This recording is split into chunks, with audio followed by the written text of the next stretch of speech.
and lawyer. Wo Yomi Shomo Nkocha, but mo kúrò ní Canada mo sọ kìíní yẹn. Mo ní I still want to be a lawyer, pharmacist, journalist, PR.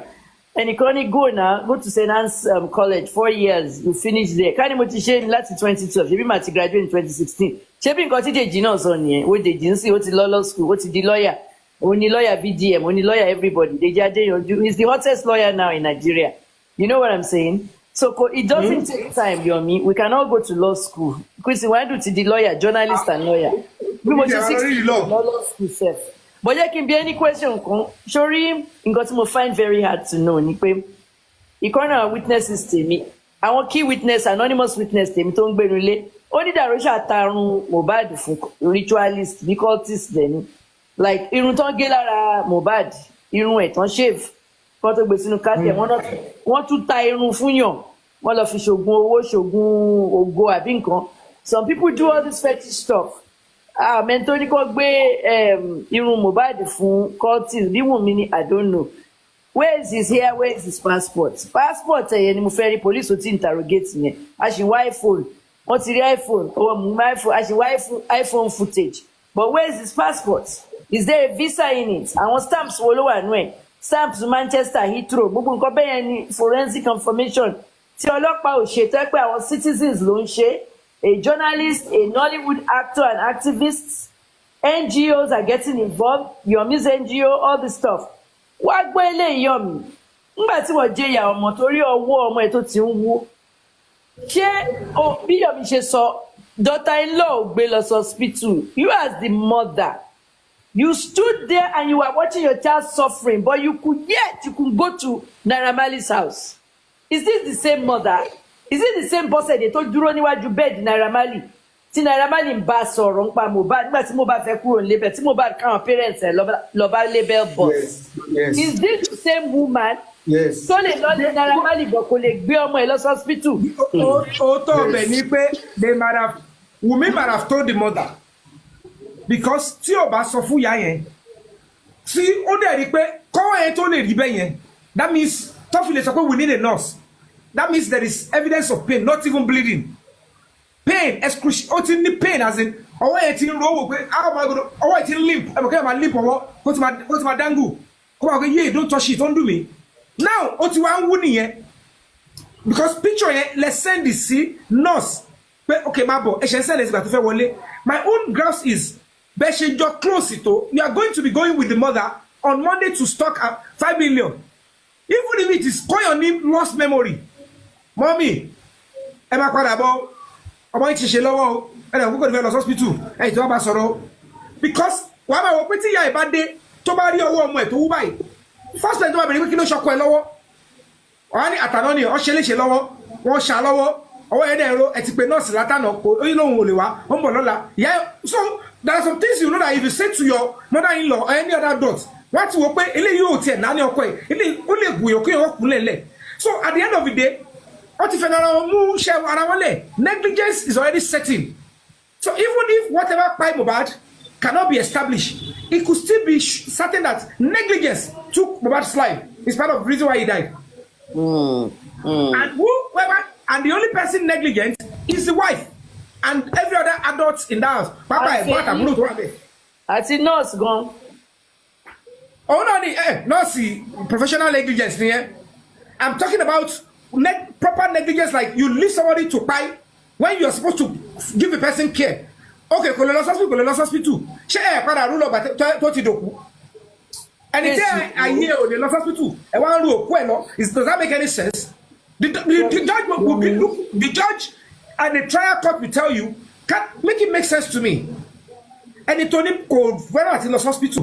But when he died, now I want to put Kemagbelo. So what is the hospital for? Is the hospital a mortuary? The hospital is where they treat people. So why are you now rushing him to the hospital? So you left him deliberately because you decided within you that he does not need hospital. Because you need to let him stand up now and tell us, if he cannot confirm it, it means that he was in a serious pain or he was incapacitated and you left him there to cry. tí judge bá rí pé ń play fast one wọ́n máa hangi yín síbẹ̀ yẹn ọ̀dẹ̀ lè yé kò sí lọ́yà kọ́ lọ pé best lọ́yà gbogbo àgbáyé kó wá sọ pé tó bá ṣubú lẹ̀ kọ́ máa wò ó bẹ́ẹ̀ kọ́ máa wò ó bẹ́ẹ̀ bí ọ̀ní charge ọmọ ẹ̀. Dr. Conrad Murray was sentenced based on not only professional negligence but personal negligence because he left the man to that in 3 minutes. He was trying to perform nonsense when he knew what might have led to what is causing that seizure. At the end of Yomi sọ pé nǹkan tí Conrad Murray sọ ó ní Michael Jackson ló ní kó máa fún òun ní propofol yẹn lọ pé òun ló ṣe administer if you're a doctor tó bá jẹ́ doctor tó mọ̀ pé level wà of a drug tó pé you should not be given anymore no matter what the person says you don't have to succumb to that is the reason Yomi àwọn èèyàn young bíbá àwọn èèyàn young bíbá àwọn ọmọ Gen Z pọ̀ gan bíbá but Yomi ṣé nǹkan tó ṣẹlẹ̀ sí ṣẹ̀rùbà wọn ṣoṣo àwọn nǹkan tó ṣẹlẹ̀ sí ṣẹ̀rùbà wọn ṣo follow case ṣẹ̀rùbà wọn Governor Adeleke. Is that not the senator? Senator and Governor Adeleke ẹ̀yin èèyàn tẹ́ wá bíbá let me speak in English for them. Ṣẹ̀rùbà is a very good close family friend of the Olunloyos. You know the Adeleke and the Olunloyos are friends. Now, this is Davido's uncle. He was the first, he wasn't the first, but he was the senator of Osun State and the first executive governor of Osun State. And his name is Isiaka Adeleke. Governor Adeleke had a back problem and they had surgery. After the surgery, he was recovering. But by the time he entered the Senate from the governorship, when he finished in the governorship, the complications got so bad that they did not go to the hospital. They hired a nurse to come to the house. And when the nurse will come, it was a male nurse. He will inject him with painkillers and all that. The same scenario as Dr. Conrad Murray, who was the many of these children were 4 or 5 years old in 2009. Dr. Conrad Murray was Michael Jackson's doctor. Michael was preparing a tour after a long hiatus, and he wanted to be healthy, he wanted to perform hard. So Dr. Murray was giving him a drug called propofol, which will keep him awake a lot and be energetic and do more practicing. But Michael kept taking this propofol, and there were times that it was too much. And Dr. Murray said that Michael just asked me to keep giving it to him. Even if the patient is requiring the stuff, you as a doctor should not do that kind of stuff. It is dangerous. And then they were giving him Demerol as well for pain. Like Michael had this thing, this obsession about his concert and everything. So in any case, the propofol Michael was overcome by the propofol and he died. So Dr. Murray was arrested. He did, how many years? Look by Yomi, 2 or 3? Abi 2. 2 years, look back. One funny manslaughter, or they lose license and everything. But at the end of the day, like if you look at Ṣẹ̀rùbà, Governor Adeleke, that's his nickname. Governor Adeleke's nurse kept giving him the painkiller because Adeleke was very much in pain. And all this was going on in the house. So, Yomi Shoshingbo Mimbe, Governor Adeleke, at the time he was a senator. Senator Adeleke kept telling the nurse to keep injecting him with the painkiller, and the nurse kept doing that. Now, when you have somebody who is in pain, especially sickle cell patients, we've seen families of sickle cell patients actually sue hospitals or doctors saying that the patient died because of the sickle cell. Thank you for that money gone. Because of the sickle cell, whatever. Many sickle cell patients usually die of an overdose of a narcotic. And the problem was that we want to keep them out of pain. Okay, risk versus benefits, medicine. Now, in the case of Adeleke, that drug was kept being injected by the nurse. So he died. He actually had an overdose. When he died, nurse was... Sorry, man. I want to quickly chip in another because I dissect. Is part of the subject matter.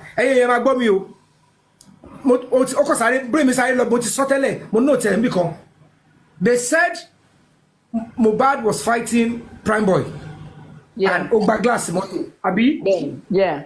And Kemi, between you and I, you listen to me if I'm making sense or not. He hit the car or the glass, and a 5-month-old was in the car with the mother. Who will be the first person to react and ask that to know what is happening to the child? Ejo, who should be the first person? The first person. Or is it possible? Or is it possible that glass tó rún sílẹ̀ ńlẹ̀? Then it's no possibility that ó lè ti sí wọnú ojú ọmọ yẹn ọkọ sí wa rẹ̀. In all their testimony about the old glass store, nobody ever said, when I saw the glass broke and everything, I was struggling, fighting for my son to know. Shepo Sisiloju, nobody remember to put that. God bless you. Kò sí bí Mohbad ṣe lè wà intoxicated tó mọ̀ pé ọmọ òun wà ní mọ́tò tó dẹ̀ fọwọ́ fọ́ glass àti spending tó lóun wà lẹ́yìn tí wọ́n ní kọ́kọ́ máa they will forget whatever. Because kò sẹ́ni tó wà sọ pé ọmọ yẹn is not a potential is a potential danger. Ẹlẹ́ẹ̀kejì bẹ̀ tí glass yẹn bá fọ́ they will swap Wunmi and the child into the other car. The glass are okay because excess breeze will be seriously putting the child in danger. Now, Yomi, based on what you just said, Yomi, I will go back to Adeleke in a second. Based on what you just said, Felix did not. Expert knowledge on that. Very far about Adeleke bí àwọn èèyàn ṣe ń fúnyàn lógún tán dose wọn nígbà tó ṣe trial ti nurse Adeleke was acquitted in the end, as you know. Thank you all for gift and Kemi for me. Exactly.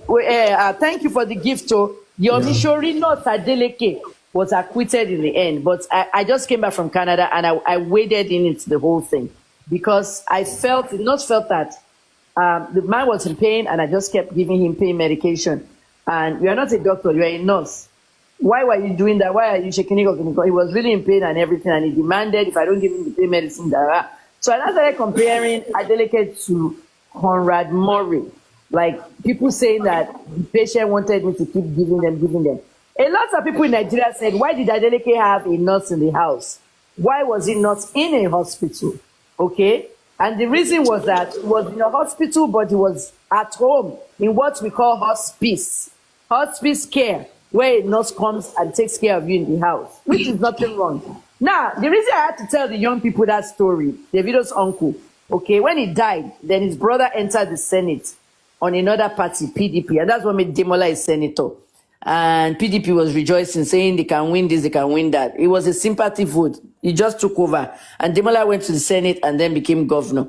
Now, what's happened to Isiaka Adeleke is important. And what happened to, Michael Jackson's doctor is important. One of the things I heard about Mohbad's nurse is that, because our only proof, but inside that loss of fame. Now, if this is in fact true, regardless of what killed Mohbad, both here just have triaxon look pa Mohbad. If this is all true, the death certificate should be reading drug, blah, blah, blah, secondary to a stab wound. Secondary to something else. From what I heard, one nurse to administer self-triaxone in bag IV bag. One lọ́lọ́pàá kó gbogbo IV bags, gbogbo vials, gbogbo ampoules náà kó lọ pẹ̀lú wọn fún evidence. One ní sodium chloride ló gún mọ́. 5% dextrose. You know when we're doing IV bags, IV bags. How true is it that Adura at a point went to buy some injections? Now, is it true? Ente mi gbọ́ pé lọ ra injections ni DJ Bami. Òun náà sọ pé lọ sí pharmacy lẹ́ẹ̀mejì. Mi ò gbórúkọ Adura rárá. But ẹni tó rán wọn lọ sí pharmacy was the nurse. Until DJ Bami Muwaye, was it administered on Mohbad? That is the question. According to police, the police said we took a lot of empty vials. And when empty vials at our ampoules, Mohbad injection, rich antibiotic, the police released. I don't know. If you know to my question, pertaining to I asked a vital question. Mohbad. Tí nọ́ọ̀sì yẹn tí ò ṣe pé òun ló rà wá fún rẹ̀ àbí òun tó nọ́ọ̀sì yẹn rà kọ́ wá fún rẹ̀ àbí. According to what they told us, ọlọ́pàá nínú press conference owó ń há ní pé wọ́n rán Bami lọ sí pharmacy lẹ́ẹ̀mejì. No, I don't know. I get it right. All the injections administered on Mohbad, the nurse did not buy anything by herself or bring them herself. No, according to the police on the press conference, she sent DJ Bami to go to the pharmacy twice. And when he went to the pharmacy, he brought all the different drugs. When they got there, I want to go evidence. I want to finish. I not see. Sorry, I mean, most of the people not sure they died in prison. One marry arrested, but listen to this. Nǹkan tó máa ṣẹlẹ̀ ní pé gbogbo oògùn tí DJ Bami kó. Sorry, nǹkan tó ṣẹlẹ̀ ní pé gbogbo àwọn oògùn tí DJ Bami lọ rà ní pharmacy. DJ Bami is avoiding anybody's life. He's not talking, and I don't blame him. He must have a lawyer. But gbogbo oògùn tó lọ rà wá tí nọ́ọ̀sì rán kó lọ rà wá.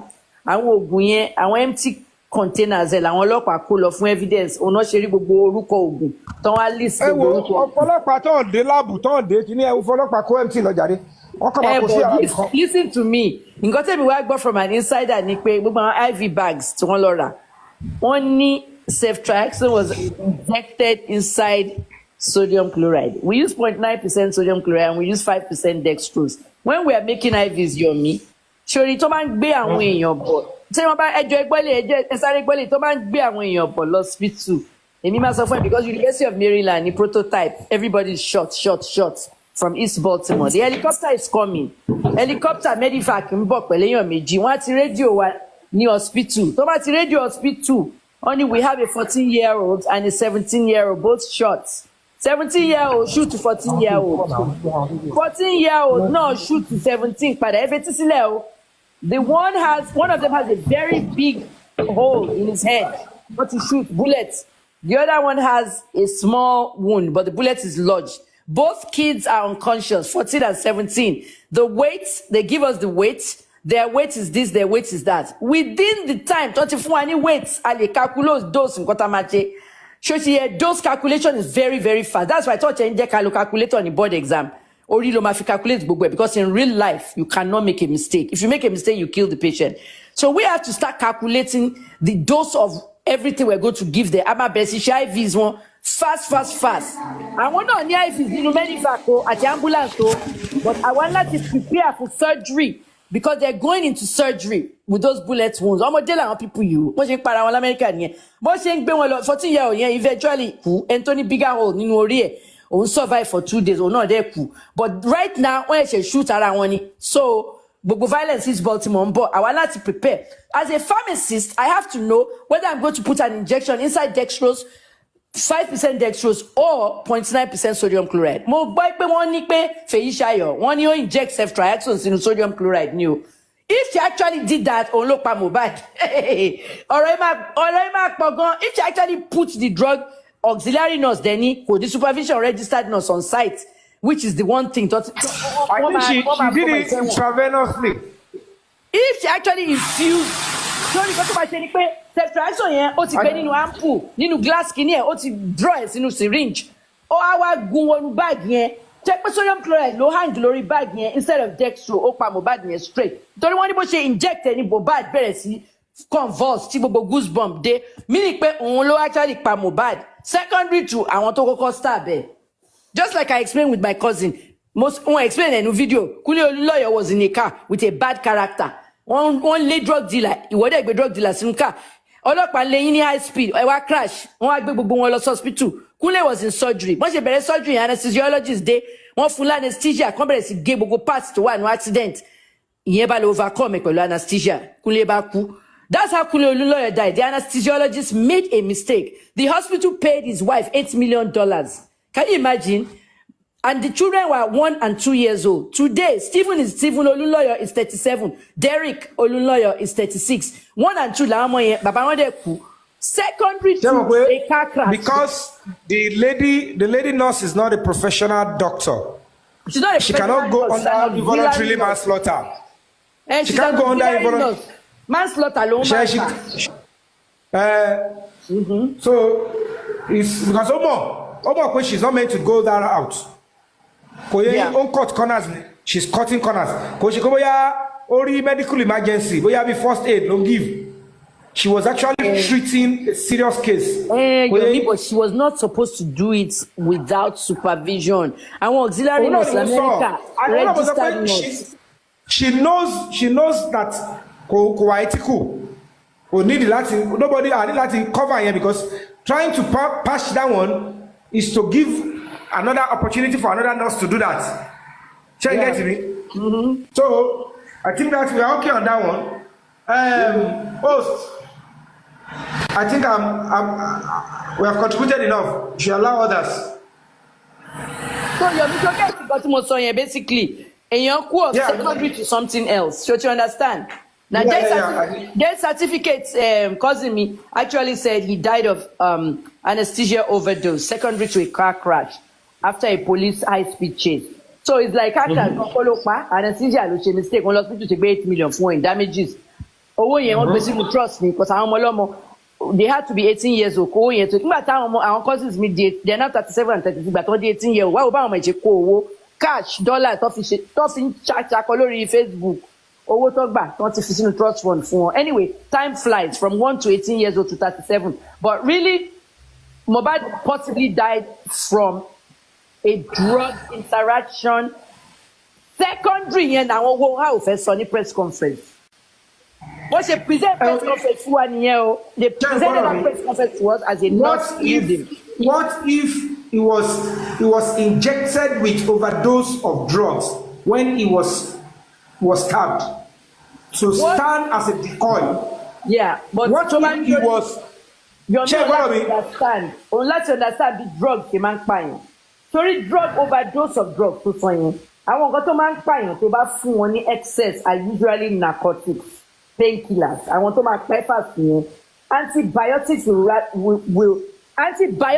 rarely kill you as an overdose. What antibiotics will do is if you infuse it in the wrong place. They immediately sincerely believe pé only good bump your lara Mohbad nígbà tó gbé self-triaxone yẹn sínú bag yẹn. So pé IV is like a line. IV is a line tó wọnú veins ẹ. So ògùn yẹn máa wọnú veins ẹ faster.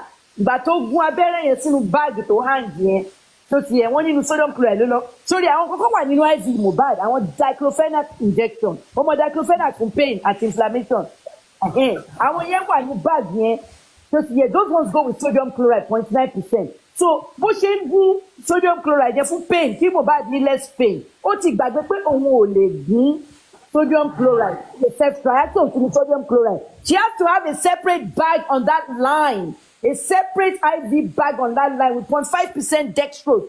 Then she puts the self-triaxone. But she made a mistake. She must have injected that self-triaxone into the sodium chloride. Contaminated which the IV. Which wound do gongo láti ẹsọ tó ń gba gbogbo tó tó yìí? Deep wound ni contaminated the IV line and the patient started having goosebumps, vomiting, and was that hand is not a deep wound though. Let me saw. They told her she's coming to treat the hand. They said she's coming to treat the hand. They should bring the nurse.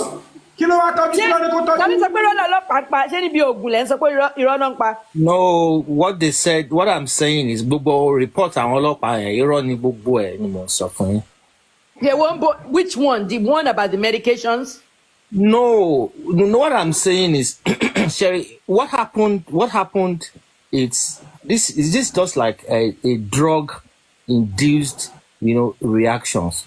Most of these drugs, there are so many routes you can administer drugs. Some IV, some IM, And again, there are some water bags or solutions you cannot put some medications into and then infuse into a patient. If not, you are going to have not only tissue reaction, but also general anaphylactic reactions. Exactly. So there is possibility of that. I'm not doubting that. But what the most of our statement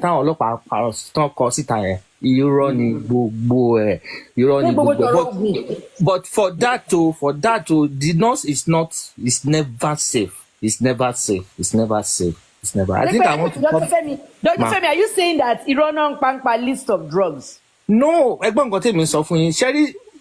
Sherry tẹ́ bá wo story yìí. script. It's a very big script. Along, it's a very, very big script. First of all, sorry to interrupt you there. One first nurse but one first pin nurse Mr. Yomi. Yomi Bobby by Yomi Josari Professor Mufeko present. Dr. Femi, one first pin nurse mole. What they did, they put a wanted stick poster out for Prime Boy. One first pin Prime Boy. When that one didn't work, because Prime Boy when that didn't work, they came out and they did the press conference. They came out and they did the press conference and they now said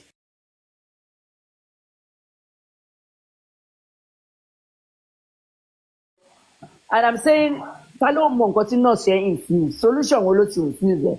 Ogbe stress self-track, so sodium chloride near dextrose. Kilo cheshi I am low funny. There's so much we did not see. The nurse confirmed she treated and administered those injections.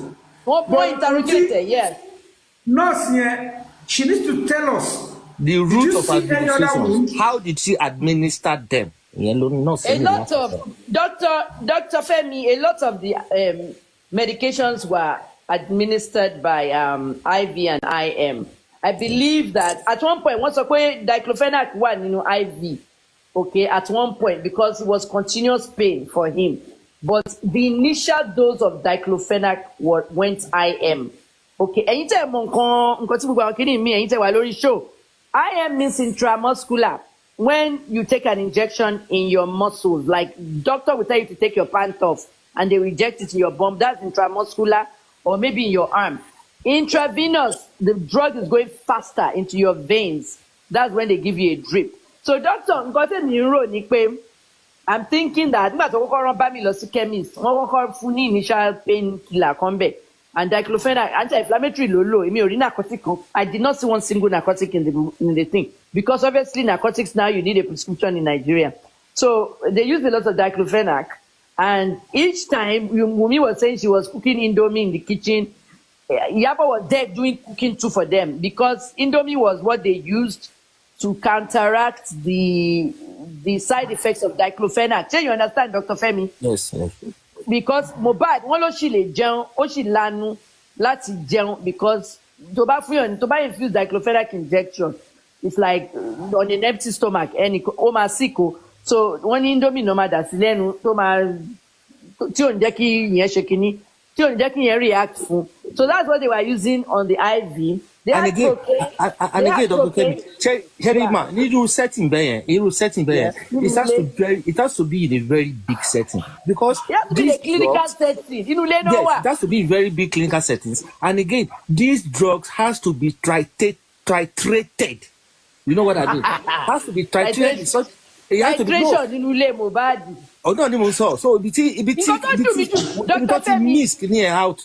Yomi, Dr. Femi, nǹkan tó ń dùn mí jù ni pé àwa wá lọ di TikTok discussion. Nǹkan tó pé àwọn Nigerian doctors tó yẹ kán ti jáde kán máa bọ́lọ́pàá ṣiṣẹ́. Àwa wá lọ di TikTok discussion. Doctors on TikTok, activists on TikTok, journalists and pharmacists on TikTok non-discuss. Nǹkan tó yẹ kí government máa ṣe kán máa láyé àwọn èèyàn lórí tí wọ́n ṣe. Wọ́n titrate drug. Ọmọ yóò titrate drug. Auxiliary nurse ni ọmọ pé wọ́n lè ṣiṣẹ́ alone. And clinical setting kò sí nínú ilé Adeleke. Nínú ilé Adeleke was a clinical setting. Blood gone. Wọ́n á gbé dúfè blood wọ́n lọ jó yẹn náà Ìyábọ̀ ní kó lọ jó ná. Wọ́n ṣèkà fún Mohbad. All right, I say Goma, it's nice being here. Moderator, thanks for bringing me up. Yeah. Everybody, I appreciate it. Dr. Kemi, I want to ask you a question. Kitolo.